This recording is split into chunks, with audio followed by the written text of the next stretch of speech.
Why do you want 2 audio streams? To make editing easier, because I'm an asshole who interrupts people all the time. Right?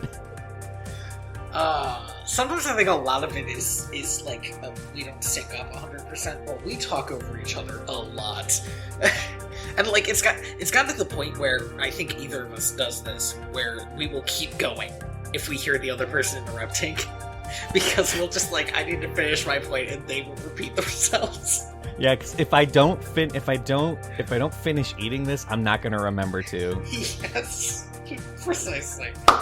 The problem that I have apparently in when I'm recording in person with a physical human being is that I can tell when they have something to say, right? So I start speeding up so that I can finish my thought faster. So I'm talking at like 90 miles an hour. That's such a mistake for podcasting.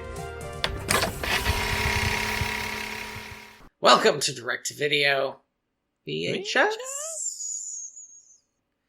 A podcast where we pair movies like fine wine. Today we're going to be talking about Tinkerbell and the Great Fairy Rescue. Chosen specifically because I was tired of movies that were just mean to their female characters. And for all of its faults, this movie is pretty okay to its female characters. I have one big problem with this movie. And we'll get to it. It's that it's extremely on the nose with its storytelling.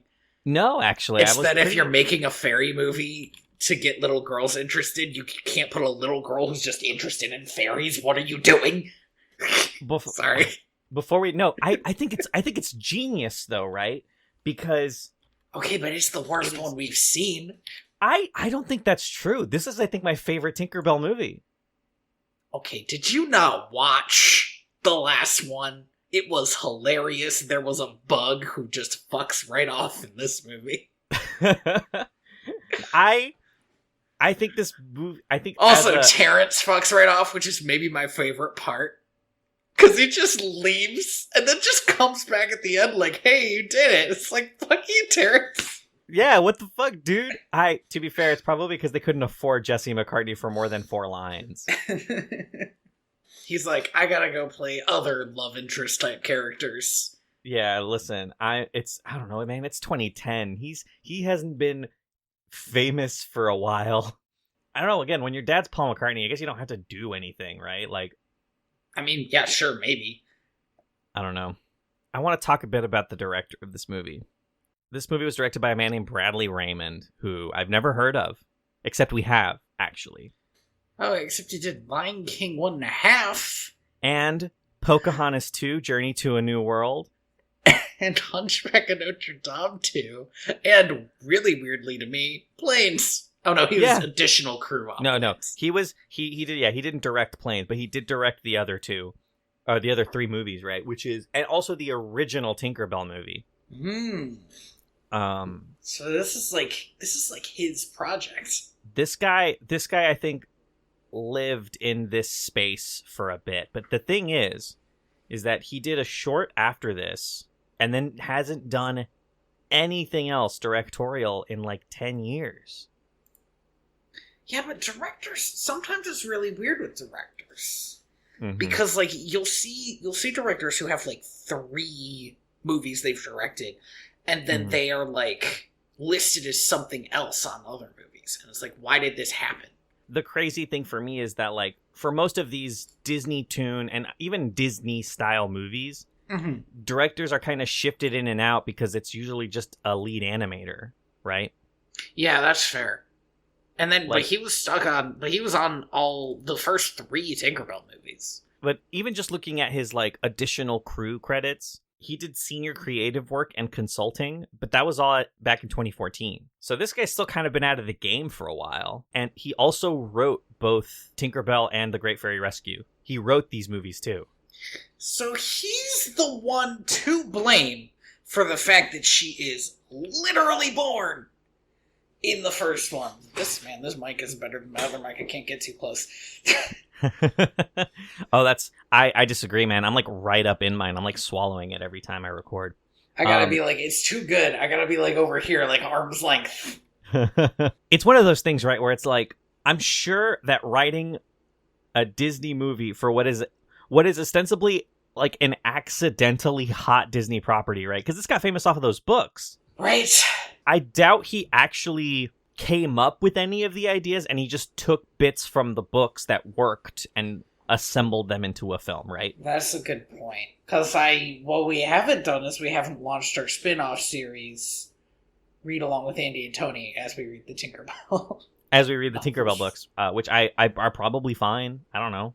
I mean, they're probably pretty middle grade, so it'd be easy to get through them, but annoying to have to read them. Sort of like watching one of the Tinkerbell movies. I find that I don't think I've ever read a book adapted from a film that was good. That is fair. You could probably make an argument for some like the Star Wars or Star Trek books, but like at that point, I know you could not. Hey, listen, nah. Anybody who like reads, I think all of those novels. I don't know. I've heard that some of them are good, but it's one of those things where it's like, right.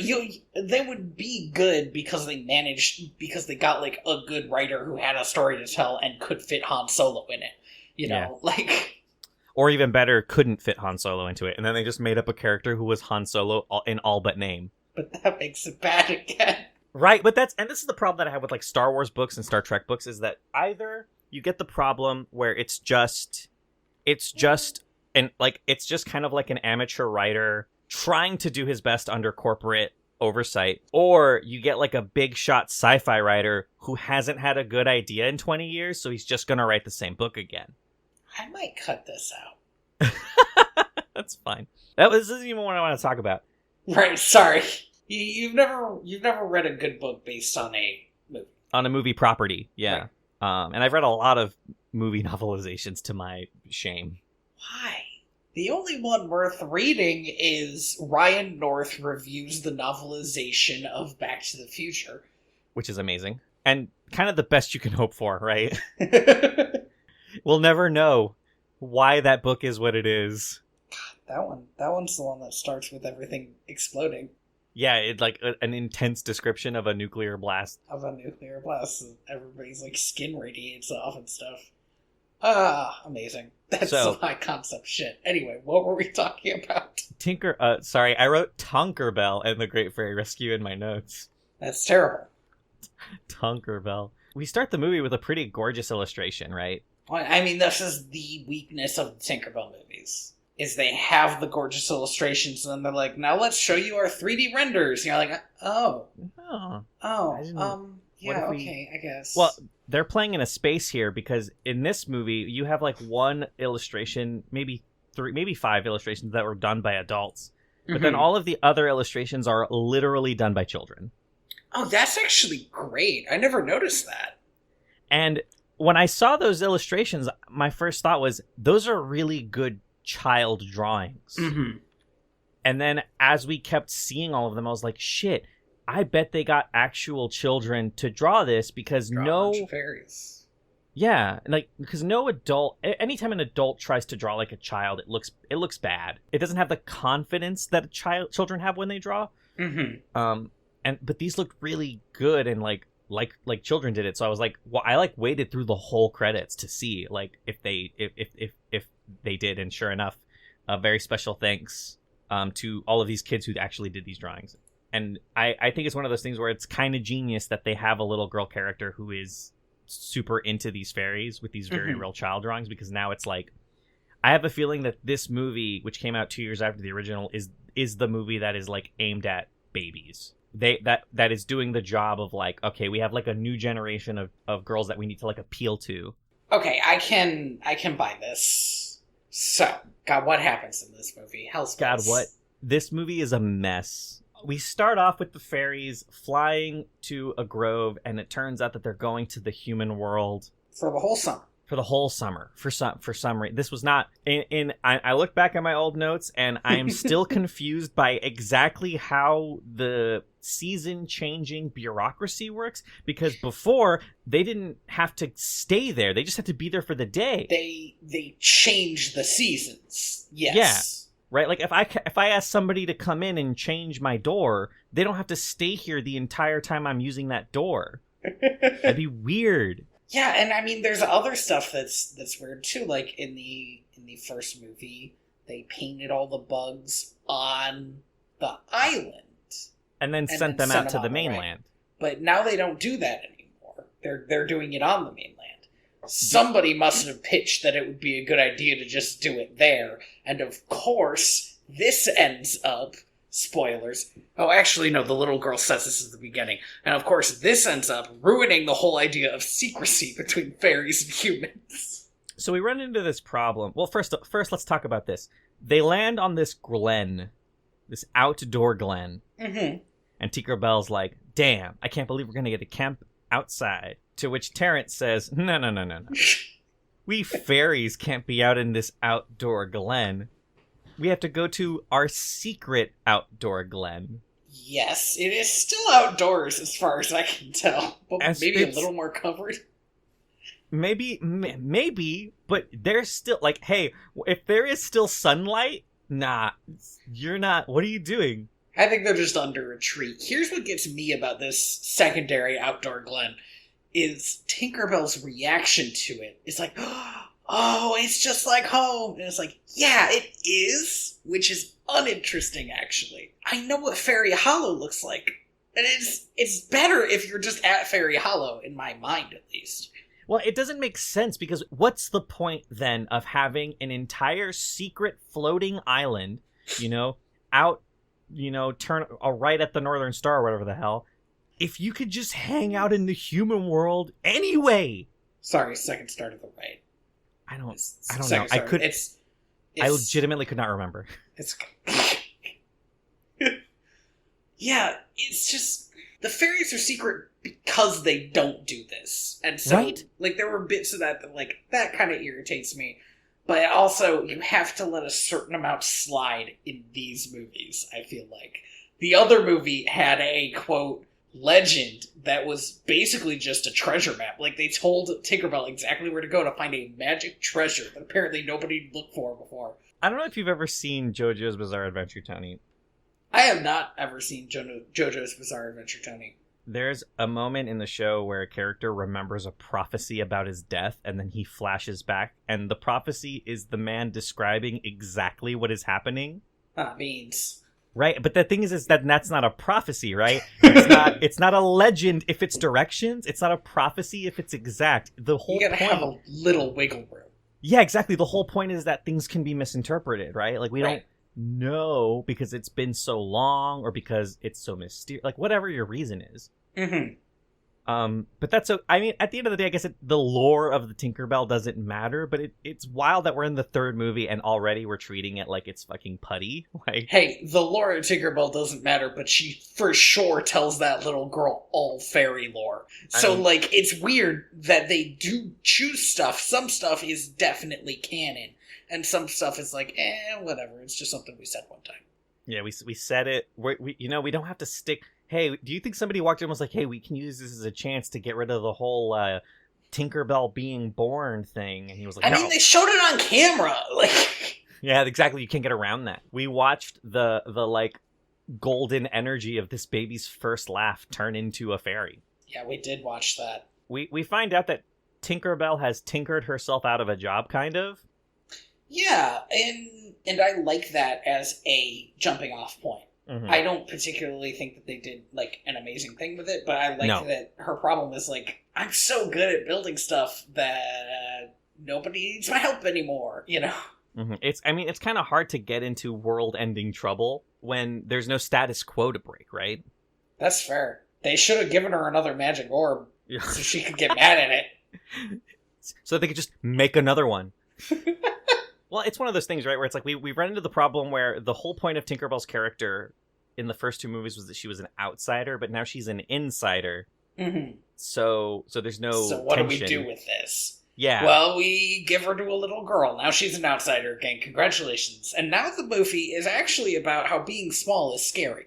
How being small... This movie, more, I think, than any of the other movies, really, really, plays with the idea of Honey, I Shrunk the Kids, right? Yeah, and I think it's pretty clear why. It's because it's the first time they're with humans, and suddenly the world is bigger than them. Before, everything was just on their size.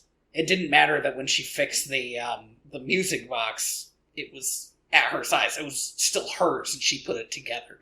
But, like, when you have to deal with stuff like cars, or, like, the rain, when they're trying to deal with this rain, and they're we're wet, and we can't fly now. It's like, Jesus, guys, this sucks. The rain thing kind of threw me for a loop, because it doesn't make sense. There are a couple reasons it doesn't make sense, and a couple reasons it kind of does. Yeah, it's one of those things where I think they overplayed their hand with the lore in the first movie. They set up too many goddamn rules. Right. So they're in this glen, and Tinkerbell has discovered cars. So this is a huge problem with this movie, which is that we have this whole cast of fairies, right? These Power Rangers of fairies.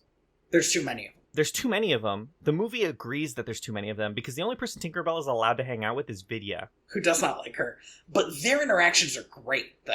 Some of my favorite bits were just Tinkerbell and Vidya, because Vidya doesn't like Tinkerbell, or maybe she kind of does, but she's also just ornery, and also just, even if she likes Tinkerbell, hates Tinkerbell, you know? The relationship between these two characters is very much like, really does feel like two roommates who are just on slightly different wavelengths, right? Mm-hmm. My favorite part was when Tinkerbell was picking up the buttons and giving them to Vidya. Yes. And she was just lazily dropping them behind her. It's fantastic. Amazing. It's such a good There were moment. not enough of what I think are the best parts of this movie is the, like, weirdly good jokes. Yes. There were a couple really good, like, hilarious moments, but there were way more in the other two, I felt like. I do think that it's part of the reason why is because the last two, Tinkerbell gets to hang out with people she can talk to. Right.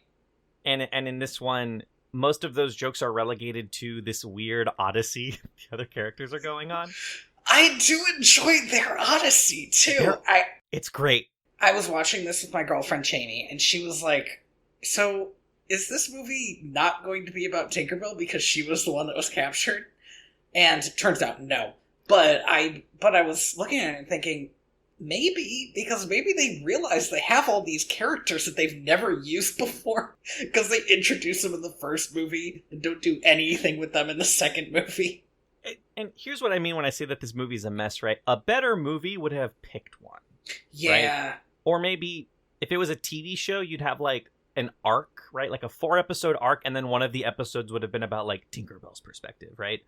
Right, or you could have maybe an A plot and a couple of B plots. But the thing is, every fairy except for Vidya is kind of one note in this movie, because they're kind of just hanging out with each other, enjoying hanging out with each other, trying to save Tinkerbell, you know, dealing with the problems, but it's just like, we're the good guys. And Vidya has some moments of, because she's kind of a jerk, has some moments of, like, good characterization. And similarly, Bobble and Clank, who are the two male characters who fix stuff.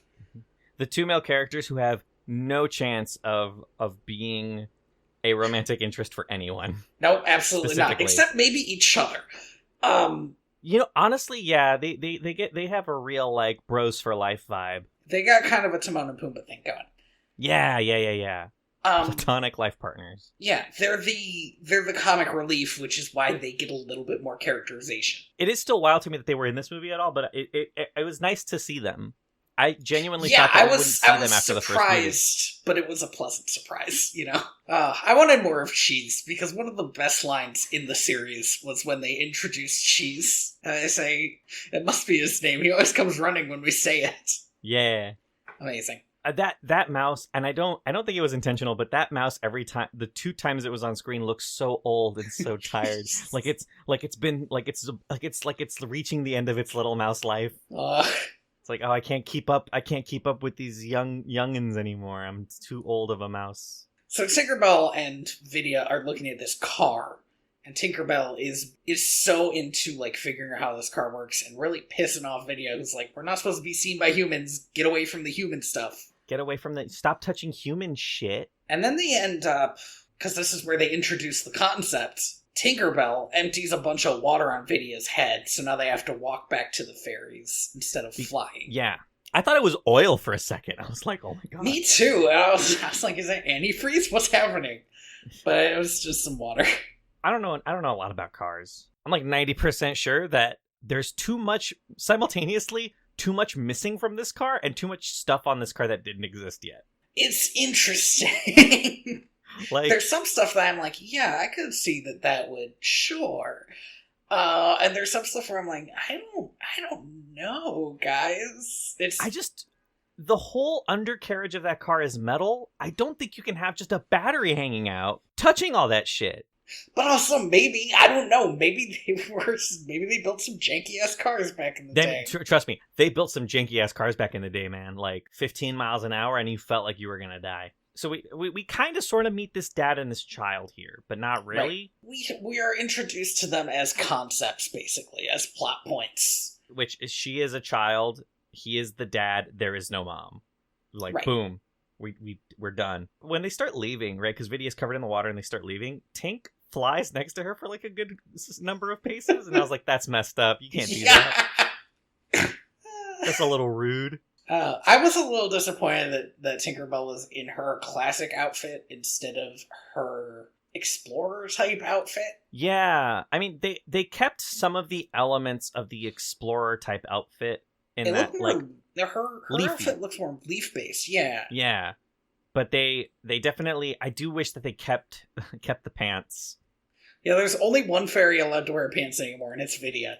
Yo, I legitimately wrote that in my notes. Why is Vidya the only one allowed to wear suit pants? It's because it's the only way you can show how she has a mean streak. It's because she's wearing dark pants. I bet if these characters were designed like 30 years early, where she would have had like a really sharp shoulder blazer, right?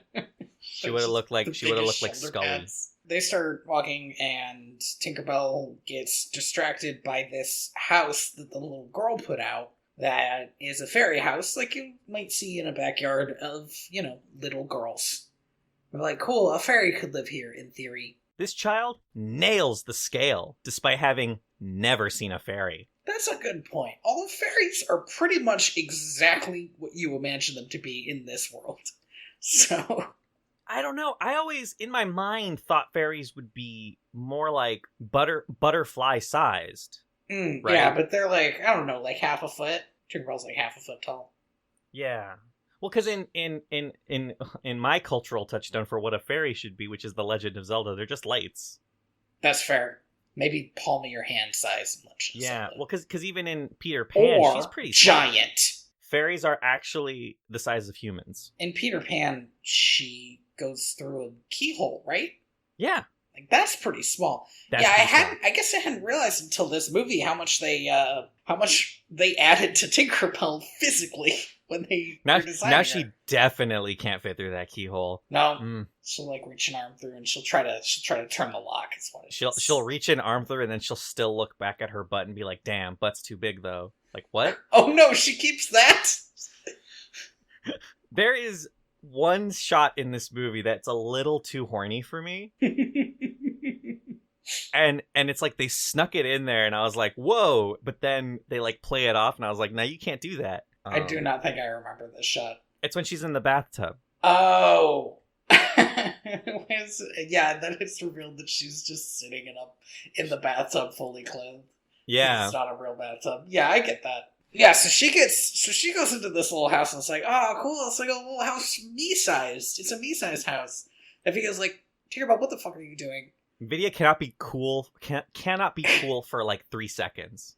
No, she tries to scare Tinkerbell off by making a big gust of wind. Tinkerbell's like, pfft. How often do you think Vidya has done this trick by this point? All the time. Nobody else is in on her, like, is in on this. Like, Tinkerbell's like, yeah, okay, Vidya, but everybody else would be like, I mean, could you imagine Silver Mist? She'd be like, oh my god, what just happened? Yeah, right. All the other fairies would have been like, oh god, Tinkerbell's trapped, and Tinkerbell's like, nah. Yeah.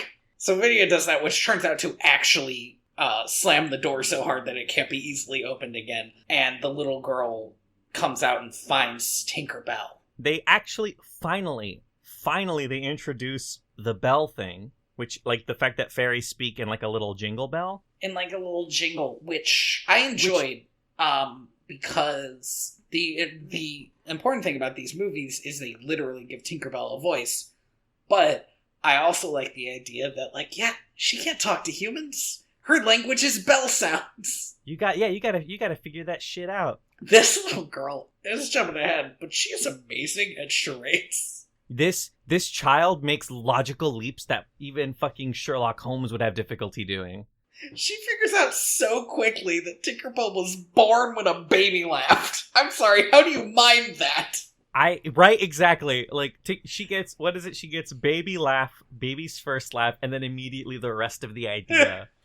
So we kind of get to meet a little bit more of her relationship with her father, who is a ologist of some kind. Yeah, he wants to work at a museum. This would be around the time that, I don't know, when was Darwin? Like, around the time that, like, the British Museum was, like, collecting samples of things, because they're like, oh my god, we can classify every single animal in the world. And they were, like, really, really excited about this, and there was this big move in like, biology sciences. Mm-hmm. And this is what this guy is. I mean, the thing that he seems to do most is study butterflies. This man has, like, a museum, for lack of a better word, of pinned up butterflies, and, like, Vidya sees this and is like, oh no, I have sent Tinkerbell to the die! To, like, the fairy equivalent of, like, the most worst possible death you could imagine. She's like, oh my god. And she has to, like, fly off and get help. I do love it though, right? Because even his daughter has, like starts looking around the room like, oh god. Well, okay, so his daughter finds, and he captures this butterfly whose one wing is painted all weird because the fairies messed up. Oh, yeah. And he's like, oh, this might be like a new species or a new evolution in this species.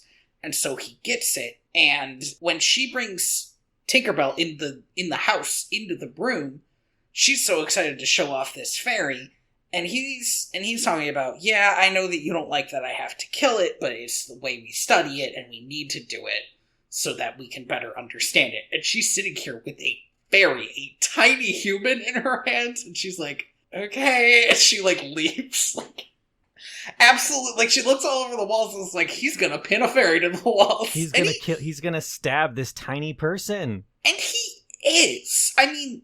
No, so I want to talk a little bit about this guy, because this man, I hate this man's character design, because he acts like he has a mustache. Right? Do you get what I'm trying to say? Like... Okay, yeah. We have a peak we have peak single dad here. Super shitty, doesn't actually give a shit about his child. He should look like the dad from Inside Out. Okay, wait. Now this is what bothered me about this movie. He took his daughter out to this little cottage so that they could spend time together. Oh, this motherfucker. There was clearly no other reason for this than so that they could spend time together, because if he wanted to be close to work, he would be in London, where they obviously live. Yeah. And it really bothered me that was happening, and also that I was supposed to believe that he was constantly ignoring her. It's like, it was really hard for me to reconcile those two things in my head, especially because part of the reason he ignores her for a lot of the movie is because the house is dripping so badly that there's going to be, like, rot everywhere. He's afraid that this house is going to fall apart. Right.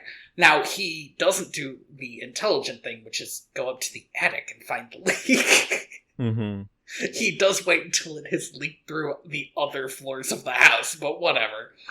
I'm not saying he's a genius. It's one of those things where I get what the movie's trying to do, which is they're trying to do the whole, like he's an overworked single dad who wants to spend more time with his kids, but just keeps prioritizing. They're trying to make him Robin Williams from, like, 5 different Robin Williams movies, right? That's fair. Do you know what I kept comparing it to in my head is Elf. Yeah. He feels very much like he's supposed to be the dad from Elf, and because there is a fucking Christmas episode storyline in this movie. Like, that's what it is. It's like, you have to believe, and science doesn't matter. And it's like, okay, I get that for Santa. This is my problem with this movie, by the way. It's not true about, like, how the world works. I really do not like. There's a moment in this movie where Tinkerbell is explaining how fairies work, and the little girl's like, I always thought that the seasons changed because of the Earth's rotation on its axis, or the angle of the Earth's axis. And Tinkerbell's like, well, that's just what we want you to think. Like, where's this fucking QAnon bullshit coming from? Like, I don't need it in this movie.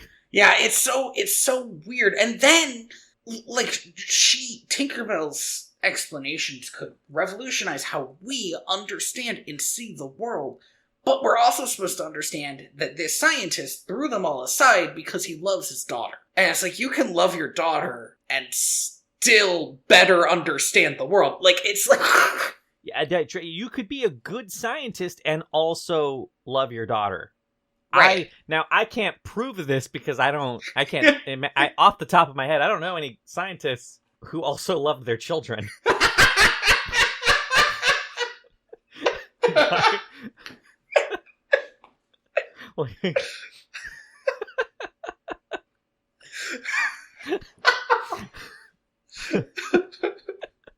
I have to imagine, right, that there are kids who are watching this movie and they're like, nah, my dad would never.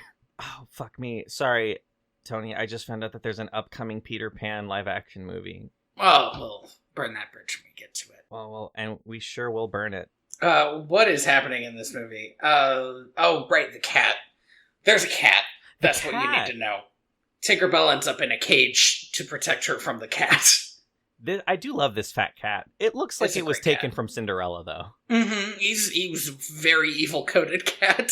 So, the cat chases, I was about to say Cinderella, Tinkerbell into this cage, and then Jigsaw shows up. I do not get this joke that you made. Jigsaw from Saw. She's trapped in a cage. Saw, the movie's Saw. You know, the most interesting character that the McElroys have ever devised. Right. No, but nobody shows up, right? Like, you're not. No, nobody shows up. It's she. This little girl immediately lets her out of the cage, which is wild to me. Which is, it's like, all right, whatever. Well, I think they need to establish that the little girl is not going to keep her captive. Even though it's 100% what a little girl would do. Little girls suck. That's the thing, right? And little boys. Like, all children suck to a certain extent. Evil little if you give them a little animal, they'll be like, yeah, this is mine. It really puts this girl's age under... Like, this girl's gotta be, what, 11? I don't know. That's a good question. But, while we're talking about it, this little girl's gonna grow up to be a very depressed adult. Like... As a person who spent my entire childhood drawing the same thing and being obsessed with one thing, you gotta have other interests. By the end of this movie, this kid realizes that fairies are real, and that's not gonna end well for them. Yep. Because this child's gonna grow up, right? Like, this child doesn't get to hang out with fairies forever, like other children. You trying to bum me out, man? What's this about? I don't know. It's just the thing that kept bothering me, right? Is like, this is the thing that bothers me about all these Tinkerbell movies, is that they all happen before Peter Pan. Right. Like, if what you say is true, that this movie takes place about when, like, Darwin was doing his shit, by the time Peter Pan comes around in the 1900s, this woman's, like, in her 40s. I need to pause and remind you that, and I hate that I remember this, at the end of the first movie, Wendy is name dropped. Oh, God. Now, that doesn't make any sense. No. If you think about it at all. I guess it could be a different Wendy. It could be. You know, Wendy's a pretty popular name. Anyway, yeah, it's a bummer. This little girl has this magical adventure, and then this is just gonna end. Sucks. So she lets Tinkerbell out. Meanwhile, Vidya is back, and she's like, oh my god, Tinkerbell got captured, and it's not my fault. Oh, also, she had this really great flying through the rain thing. Oh, I loved it. Trying to dodge the raindrops. Yeah, because she's so fast. Because she's like a swift wind fairy or whatever they call her. And then she gets, bam, slammed by a raindrop and smacks to the ground. It felt like very, like, I've seen punches that looked like they hurt less than that. Yeah, like, for sure. It felt very physical in a way that I liked. Anyway, she ends up back with those fairies. She's like, oh my god, everybody help. And the other Tinkers are like, all right, let's build a boat. Because there's too much rain, so they gotta build a boat. So they build a boat. And which leads to the, in my opinion, best part of the movie, which is when all the fairies are on a boat. They're just on this odyssey, this literal odyssey, just trying to save Tinkerbell. They're probably going, the great thing about it in my head is they're probably going about a mile. Like, they're yeah. They're not far No, away not from even. that. No, because remember, you can see the tree from the house. That's like 3 blocks at least. You're like, this is too far. It's so small. All the roads are rivers. We can't fly. I never watched the other Honey, I Shrunk the Kids movies. All I remember is there was this one bit where their dad's gonna eat them, and I'm sure that woke a lot of people up to some weird stuff. But, like, I have to imagine that, like, you could really go somewhere with those movies if, like, you know, oh, honey, I shrunk the kids again, and I left them at the park. Like, damn, that's a long ways away when you're tiny. No, it's I quite like it. It is the best parts of this movie are these fairies have to deal with the fact that they are small. Like when they like the waterfall. Oh yeah, where the whole boat almost tips over the waterfall. Little Bobble is dangling off the side, or is he Clank? I can't remember. So one of them's dangling off the I side. think he's Clank. And they gotta fix it. They're all like yelling out all the nautical terms they know. It's great. It's fantastic. Meanwhile, Tinkerbell and this little girl, once Tinkerbell realizes she can't leave the house because of the rain, she decides to go buddy-buddy with this little girl and ends up teaching her everything about fairies. The whole shebang. She lets out the whole omelet. Now, the way that earlier movies talked about humans made it feel like, well, you can't tell anyone the secret. Right? This movie says you can't tell anyone the secret. Tinkerbell says that's what we wanted you to think, which presumes that you're not supposed to tell anyone anything different. Like, Tinkerbell, and I'm gonna put it as lightly as I can here, shits the bed. She gives away the whole cow, man. She doesn't even get, like, creatively interrogated, right? Like, she tells this kid everything, and this everything. kid is like, I'm gonna write this down because I'm gonna be a scientist like my dad, because he wants to instill in her the idea of scientific thinking, which again is a little bit villainized, and I just again, yeah, no, for sure, it's wild because the whole reason this little girl is so inquisitive and asks questions is because that's what she sees her dad do all the time. But that's a bad thing, right? Also, her dad has a book that's filled with nothing but rocks. He does. He's so excited to share these rocks with his kid. I don't know about you, but I was kind of excited to look at those rocks. I was like, damn, those are some really good drawings of rocks, actually. He was showing off this book of rocks to his little girl, and it was clearly supposed to be like, she's not going to be interested in this. I went to a beach today, Andy, and you know what kids love to do at the beach? Is find rocks. Shiny rocks. Like, Smooth kids rocks. do like rocks. Rocks are great. One of the best things that you can do for someone is just give them a rock. It doesn't even have to be a particularly fancy rock. It's just gotta be a neat rock. We love it. But this kid only cares about fairies. Only cares about fairies. So you're right. She has one interest, and she wears it well. The other thing, I'm gonna say this one more time, and then I'm gonna maybe try to stop harping on this whole like dad-daughter relationship that doesn't work in my mind. I mean, it's the conceit of the movie. So, well, but the other thing is she has these fairy figurines, and her wall is covered in fairy pictures. She's got a conspiracy theory board of different types of fairies. Yeah. The movie, again, expects me to believe that her dad never listens to her about fairies or hates the idea of her believing in fairies. But this is the first time they has come to a head. And it's like, he definitely bought her those figurines. Right? Like, she didn't get those she didn't fucking sell matchsticks in the alley. There must have been a point where she was like, hey, Dad, can you help me hang something on the wall? And he was like, sure. Oh, it's a picture of a fairy. Here, and here, why don't you take these tacks so you can hang your other ones? Like, come on. This is how human interaction works. And the only thing that would have made sense is if her mom really liked fairies.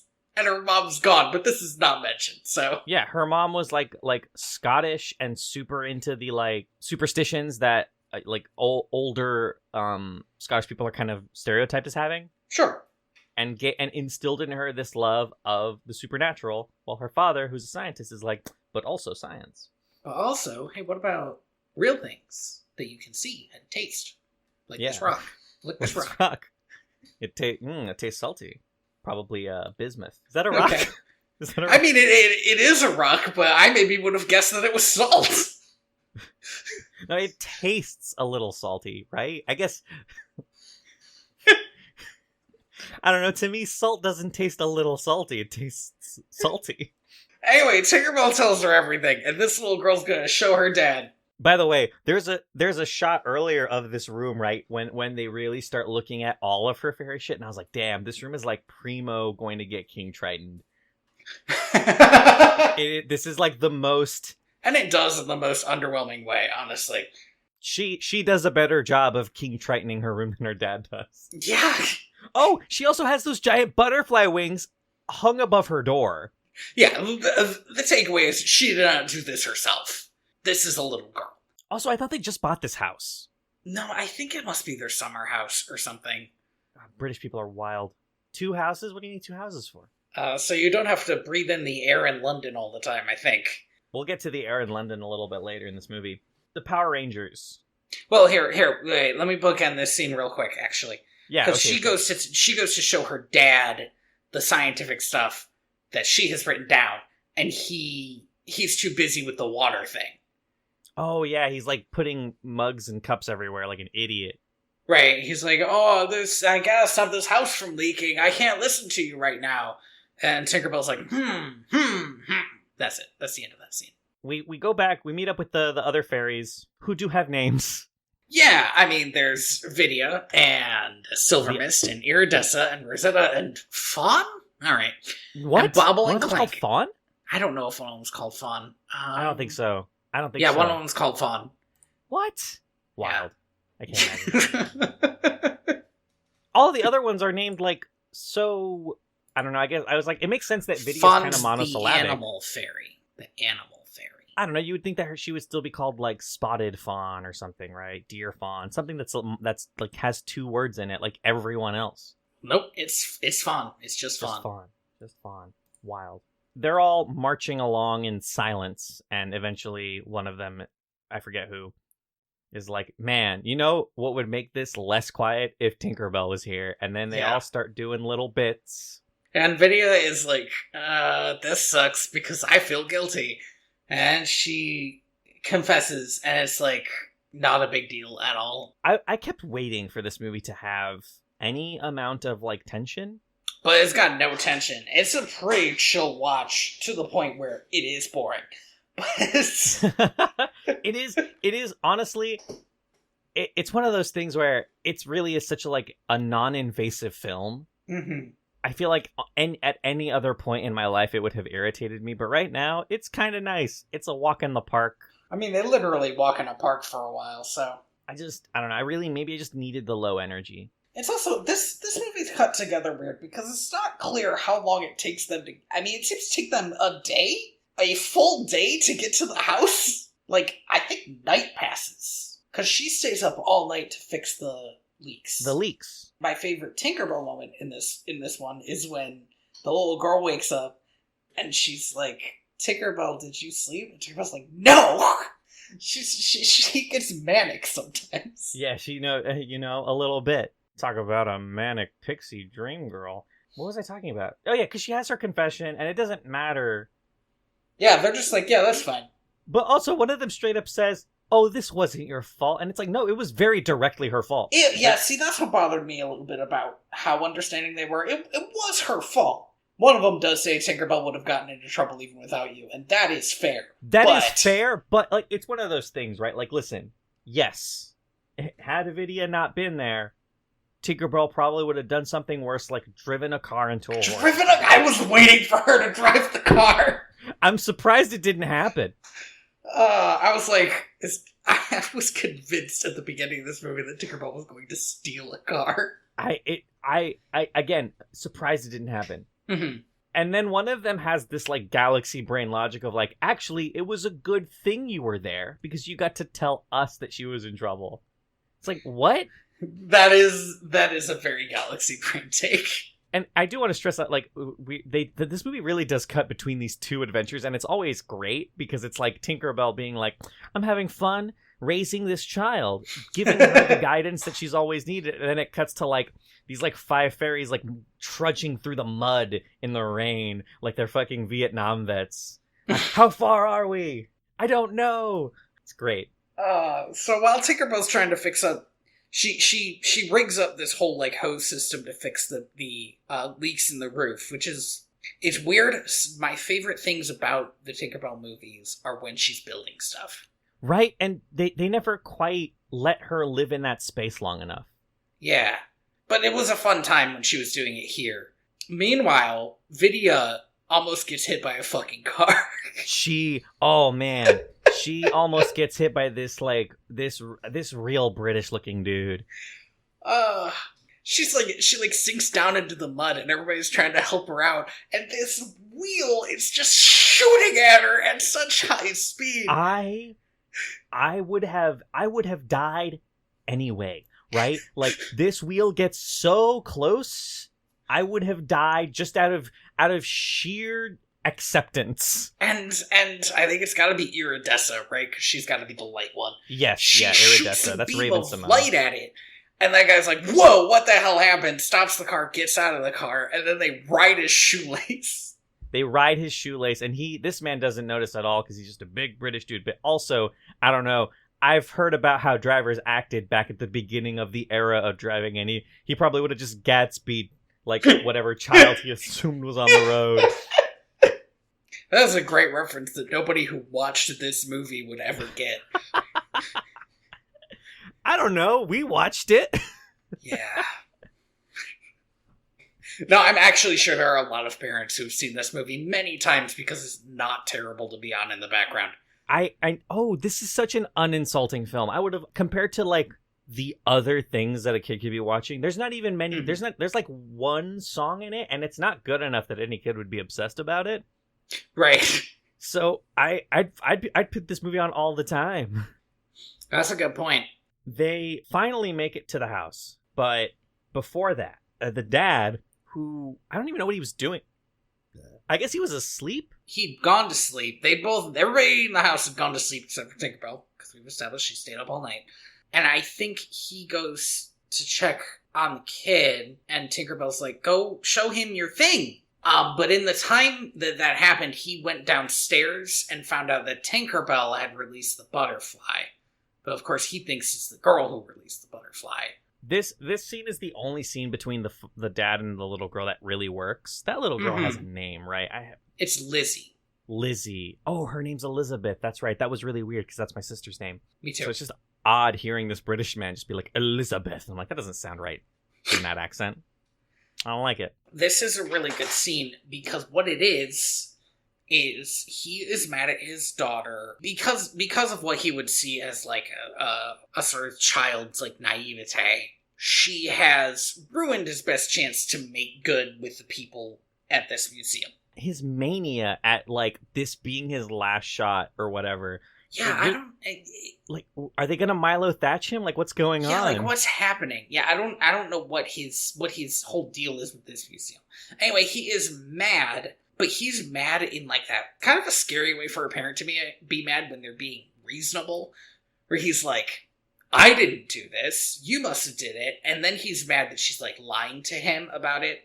And of course, she's not lying, and she can't tell him my fairy did it because that's crazy. And because she knows it's a non-starter. Yeah. He is like clearly trying to be calm, even though this meant so much to him for some reason. This is like the most mustache dad he acts, and it really one of those things where I don't understand why this man has no facial hair. He needs it. It really would have helped get across the kind of dad he is. And I don't want to shit on dads that have mustaches, but it's a character design thing. Yeah, it's a character design choice. A clean-shaven dad to me is young parent, which means either parent who's cool or parent who doesn't know what they're doing. Right, and he doesn't exactly fit into either of those because this dude is not cool and he doesn't know what he's doing, but it's supposed to be because he's too distant. Yeah. Which feels like an older parent problem. Exactly. I don't know if it is an actual older parent problem, but it feels like one. Just the character design is all wrong for how they have this guy acting. I love this scene. This interaction is really good. This little girl gets sent to her room. Tinkerbell, in the wildest move, honestly, decides that, well, this little girl wishes she was a fairy, so I'm going to make her fly. Tink, come on. Tink, first of all, now, before we even get started with this scene, isn't that shit rationed? Well, yes, You can't but she, because of her in the last movie, she created so much more pixie dust than they possibly needed. They have 10 times the amount of pixie dust they've ever had before. Fine. So, you know what? Maybe they got more. They got more. They've industrialized it. They will never be short of pixie dust again. Tinkerbell has industrialized many things in a kind of questionable way. Incredibly questionable way. Some would say in ways that haven't necessarily made things faster. Yeah. The bees get painted, though. So yeah, I guess that the bees are definitely moving along a lot faster. So this little girl flies around the room and is like kicking off walls and stuff, and her dad comes up and is like, "What the hell have you done to this room?" Because she has knocked everything over and all over the floor, and she breaks because little girls break. I love this whole conceit because she is having an amazing time. Mm-hmm. Which, as a parent who is just like disciplined a child, I have to imagine is like, whoa, okay, all right. Clearly something is happening that I'm not privy to because she should be miserable right now. Right. And then I'm miserable. Yes, I just had to yell at my kid. I need to go yell at my kid. Obviously, this is bad parenting 101. If your kid is having a great time and you don't want them to be, you just yell at them. And he goes upstairs and he's like, "You must have been throwing a temper tantrum because everything's on the floor. You're like, how did you get footprints on the ceiling? Like all this stuff." Now, this is really where this guy's whole entire right, science... There should have been a moment where he was like, "Wait a second. Okay, wait a minute. Maybe he thought she was throwing shoes." All right, you know what? That's fair. But, you know... Maybe she was climbing on the ceiling. I don't know. Well, no, but also earlier, because at the same time that all of this is at the same time that this dad is yelling at his kid for no reason, mm-hmm. the fairies have made it to the house and they're like sneaking in, like Solid Snake style. But they run into the cat, this poor cat, who was left out in the rain, so is definitely more pissed than normal. He was left out in the rain because he tried to eat Tinkerbell. And the little girl did not bring her cat back in. God, it's so messed up. It's been raining for a while. It's been raining all night. Yeah. So he's like wet and angry, and he sees these little things that he wants to eat. And they're like, oh, shit. So they all die. This cat wants to eat these fairies so bad. He walks on floating plates. He does. And again, this is the most exciting and entertaining parts of the movie when it is these fairies trying not to die. It's great. It's the best. It gave me flashbacks to that one scene in the first movie where they're being chased by the hawk. Yes. I could use more of that shit.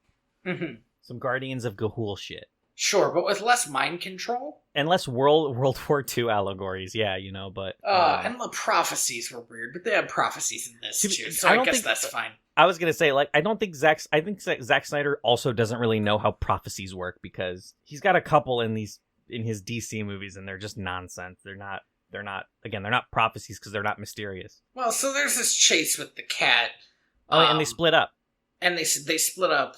Kristen Chenoweth and somebody else are gonna use the catnip to tame the cat. Tame the cat, as you will. Right, and Vidya, and apparently only Vidya. I thought the others went with her, but whatever. Yeah, same, right? But it's just her. Vidya breaks off. She treasure planets this fork away from the group. She does. It's pretty cool how she's surfing on this fork. And then she just drops it, and she follows the dad upstairs. And we finally get the scene that I've been waiting for this whole movie. Mm-hmm.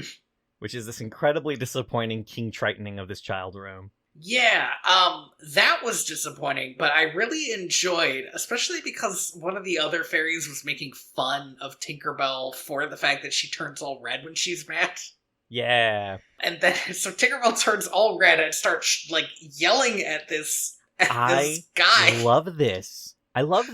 I love watching a grown-ass man be yelled at by the world's tiniest, reddest fairy and being genuinely frightened by it. Yeah, he's freaked out. There's this tiny woman jingling in his face. And it's just ringing at him. And his little girl sits him down and tells him about fairies.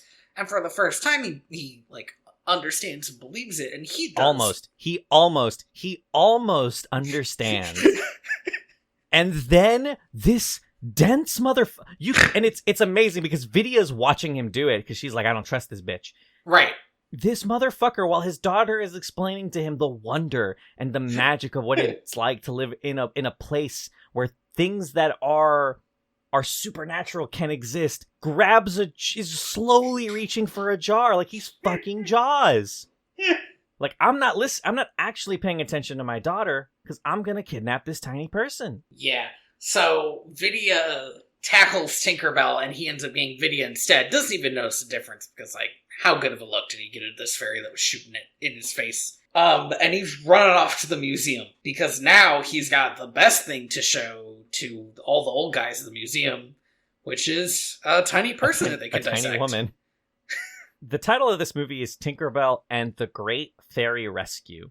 Mm-hmm. And I did not expect, first of all, Tinkerbell to be kidnapped or fairy napped. Right? I also did not expect the twist that is... now Vidya's fairy napped. That the Great Fairy Rescue was not, in fact, them trying to get Tinkerbell out of this child's house. It was them trying to stop all of humanity from learning about fairies. But that's the last 20 minutes of the movie. Oh, wouldn't it be... All right, little girl, I know you've never used a gun before. This guy... We're gonna kill your dad. Michael Sheen cannot make me believe this guy.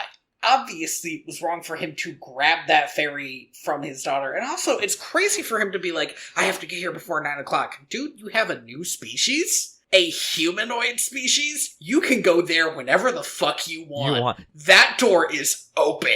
You could go. You can go in the middle of fucking lunch because the moment you pull out the tiny person, right, the world is your oyster. But what the moral of the story ends up being, and what I knew it was gonna be, was that, like, you sometimes have to just believe in magic. And you can't do what he's doing, which is trying to understand the world around him. It's the Tinkerbell movies consistently almost give a good lesson. It's almost painful how much they, like, step off that sidewalk and into the bus of, like, giving a bad lesson, right? Like, right, it's... Like the first one, which was clearly supposed to be about, like, recognizing your own talents and feeling good about yourself even when other people maybe don't feel good about you. Yeah. Ended up being about, like, accept your station. Yeah, exactly. You have a lot in life. Don't try to draw a new one. Right, it's crazy. And they do something very similar here, which is, like, it's supposed to be about how this guy needs to, like, learn to accept his daughter as she is, I think, and to allow for this wonder in his world. But what it ends up being about is, like, science is garbage. Science is bullshit and actively makes you a bad person. Actively. Like, the act of just believing in any form of, like, scientific... Theory? Principles? Theory, yeah, thank you. Well, what's the method, right? Method? The scientific method makes you a bad person. You're a bad person if you believe in the scientific method, right? If you try to rationalize the world. And, like... How dare you test things? Because an amazing movie, right? Like, a good movie would be about how rationalizing the world doesn't have to make it less beautiful and less magical. Mm-hmm. That's...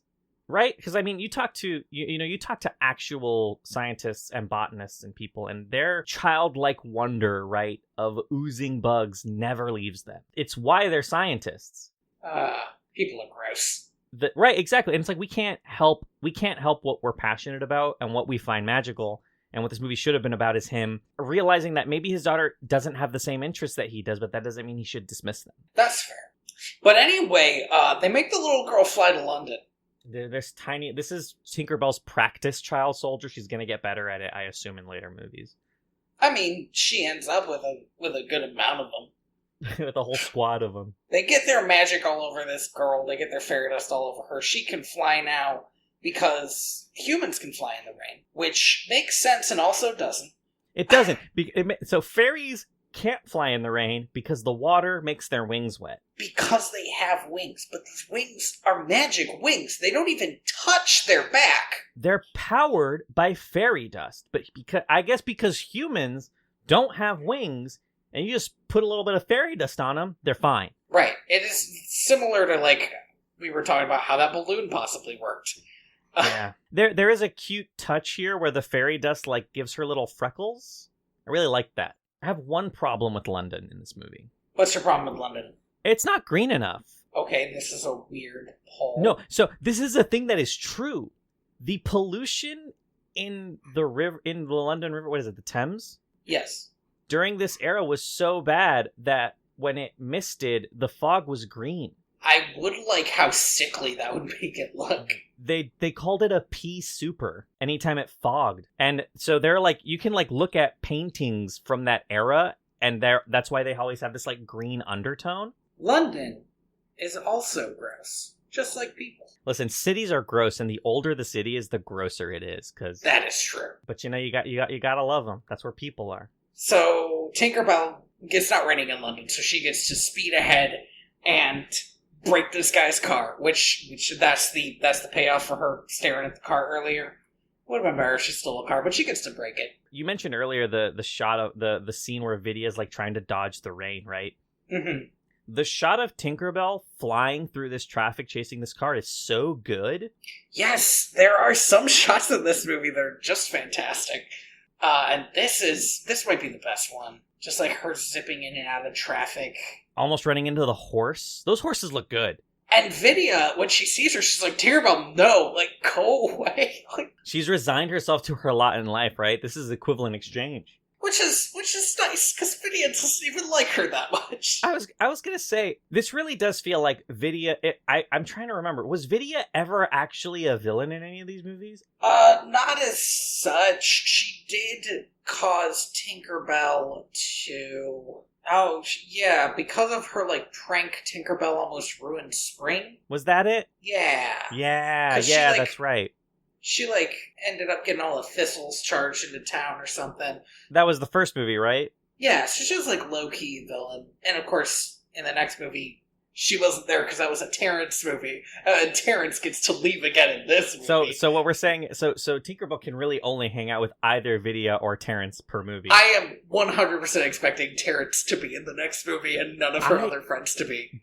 I honestly wouldn't be surprised if Terrence never showed up again. That would be amazing. Because you can't give Tinkerbell a love interest. You can't. Yeah, it's too weird. Did, though. And it is? Right, because she's gonna leave him for Peter Pan. Who is Terrence but bigger? Anyway. Who's Terrence but big and a child? So, she brings his car and this guy's just running to the museum. This desperate man. And his kid just, like, flies down out of the sky and is like, don't do this. Your daughter is an angel sent by God and he is displeased. Basically, she's like, look at all these fairies who wanted me to come save their friend because they're human beings. You don't know this, but there are 50 fairy snipers pointing their guns at you right now. I'm here to talk you down before the worst happens. I don't want to live in a world without a father. But I will. But I will. I've chosen a side. And if you open that door, you're choosing to be against me. When he sees his daughter floating down to him like an angel, Michael Sheen's delivery of, huh? Is... Man, I don't know how he did it. He managed to capture the emotion that is... My daughter's floating at me. Perfectly. It's really good. Well, he's a great actor. He's a great actor. This movie just doesn't give him anything to do, unfortunately, but that really stuck with me. I don't know why. So yeah, he lets Vidia out of the jar, and they fly home, and he's just done a complete 180. He's like, yeah, this is great. You know what I want to do? Vandalize Big Ben. Now Big Ben's going to be off by 1 minute forever. And then it cuts to the final scene, which is a tea party. A little tea party. Tinkerbell hears a train. And Vidia's like, no, absolutely not. Oh, and that would kill Tinkerbell. Those things are just oof. Pressurized steam is not a fun thing. I don't know if you've ever seen photos of trains that have exploded. They look like eldritch monsters. And then Boy Toy comes back in time for a witty one-liner. Yeah, that made me truly appreciate how he was not here. Like, that was just so fun to me. It really reminded me what not a character he is. What does he say to her? It looks like you found something to fix after all. And I was like, fuck you, Terrence, you weren't even here. Yeah, dude, like... There was a team of people who cared enough about Tinkerbell to go save her, and you were not part of that group. You had to do it honestly, Terrence. You missed so much. We almost got hit by a car. Again? It happened twice. I have to imagine, right, the after-action report that they have to give to the, like, Queen of the Fairies or whatever the hell, of how this summer excursion went, because I don't think it went well. No, it went extremely poorly, and guess what? It's day 2, maybe 3. Summer hasn't even finished starting. This is why Tinkerers aren't allowed off Neverland. Yeah, this is why. This is obviously why. The song that plays at the beginning of the movie starts playing here again, and I genuinely could not tell you anything about it because it's pretty bad. Yeah, it's deeply underwhelming. It's, if you listen to the lyrics, it is on the nose. It is. Like, it's one of those songs, one of our favorite songs in this podcast, that literally just talks about what's happening. What's happening on the screen, yeah, it's some real fucking bad choices. And it is somebody singing with an extreme either Scottish or Irish accent. And that's just it. You know, one of the fairy accents. Yeah, one of the fairy accents. It is wild that only one of the fairies is British. Yeah, most of them are American. Oh, sorry, Scottish. God, oof. Well. Technically, they all live in America because that's where Neverland is, but it doesn't matter, and I'm not going to bring it up again. Oh, God, that's right. Fuck. In Tinkerbell canon, I believe Neverland is in, like, another magical world. But... I mean, even in just, like, in Peter Pan, right? I guess, I don't know. Neverland is kind of America coded because of the bad shit. Yes. In the original, it was very clearly like, this isn't an island, like a regular island. The second start of The Right Thing, those are nautical directions. Yeah. However, when they made the sequel, if you recall, they teleported Jane. And we're like, no, it's magic now. It's magic now. There's a fucking, what's the Thor thing called? Light bridge thing? Yeah, they take the, I guess call it a light bridge. I'm sure it has the rainbow bridge or whatever. Whatever that is in Norse. It's a decent movie. I mean, I've seen worse movies for this. It's very, deeply boring. But maybe, maybe that's just what I needed at this point in my life, is just a little bit of boring. It's not insulting. It's like, whatever. I liked it. These movies, the other movies were funnier. Yes, I think the other movies were definitely more entertaining. Which is important to me, is like, when you are watching a movie that's made for a little kid. A baby. Yeah, you're thinking, a kid is gonna wanna, like, maybe, like, sit on their parents' lap, you know? Or, like, you put this on to distract the kid, but the kid's like, no, sit over here with me. And you're like, well, this will keep them quiet for an hour, so I guess I'll just leave it on. And then you have to sit and watch this movie, and you want it to have something for you, an adult, to watch, you know? I mean, this movie has plenty for me. Okay, that's fair. Which is, lately, I've been trying to learn how to use Blender, which is a 3D modeling program. So I just kept looking at all these models and going, wow, that model looks great. Or, wow, that car model looks terrible. Those textures are poorly applied. And it kind of just makes the whole thing look like it's rusted through. Oh, we didn't mention that during the tea party, that mouse looks like... The mouse and the cat are both there, but this cat is, like, high off his rocker on catnip. And petting this mouse, and that mouse looks like he's gonna die of stress. Yeah, I don't think they should have brought the mouse. What a supremely fucked up way to end your movie. Yeah, I don't know. It's not the best movie we've seen. But it's so far and above not the worst. Especially recently. It's one of those things where I kind of want to see the next one. I mean, absolutely we are going to watch Secret of the Wings.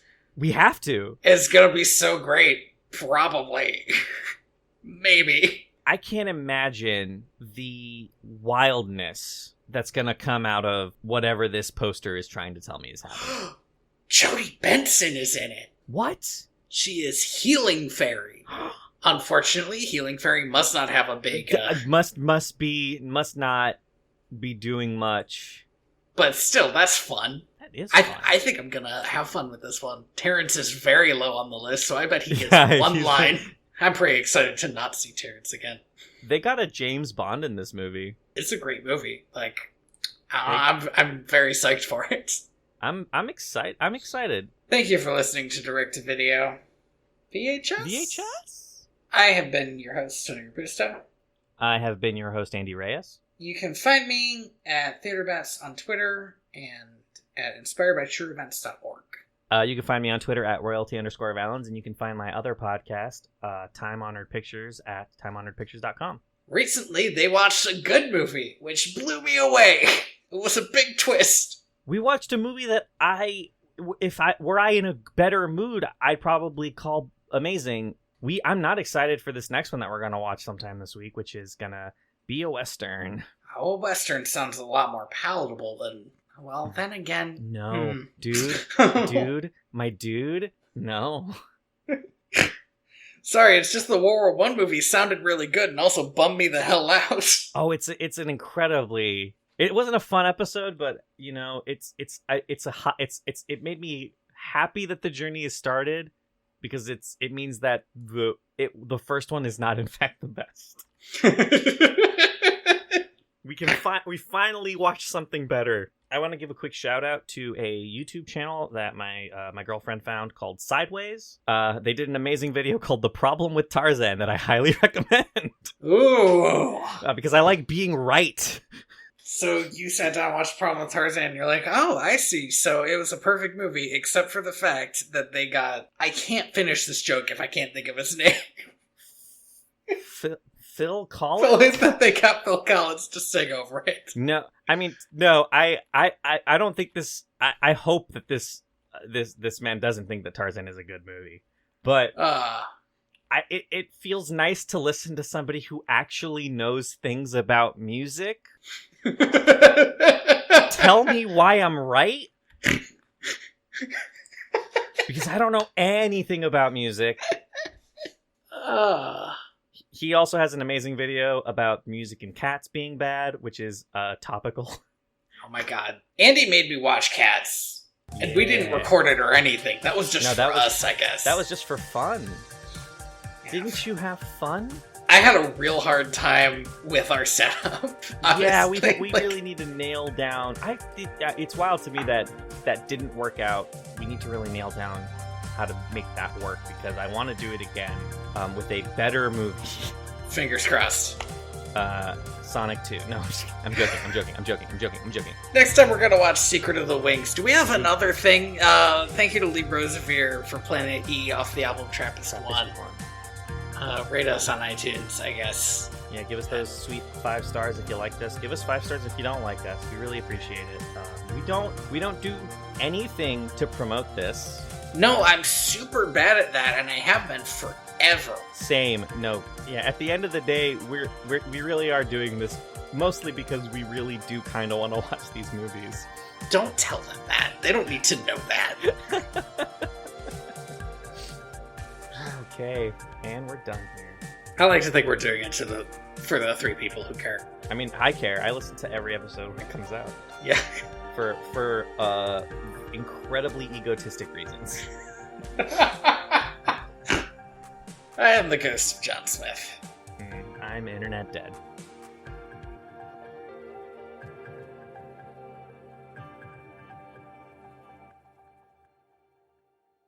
We're doing a lot. I'm excited. There's a character called Sled, and I'm excited what that's about. Is it a sled? Who knows? Is it a talking sled? I mean, that would fit in. Sure, and I want him to look exactly like the pipe organ from fucking disgusting CGI face slapped on a sled. Let's do it. Let's play in that space.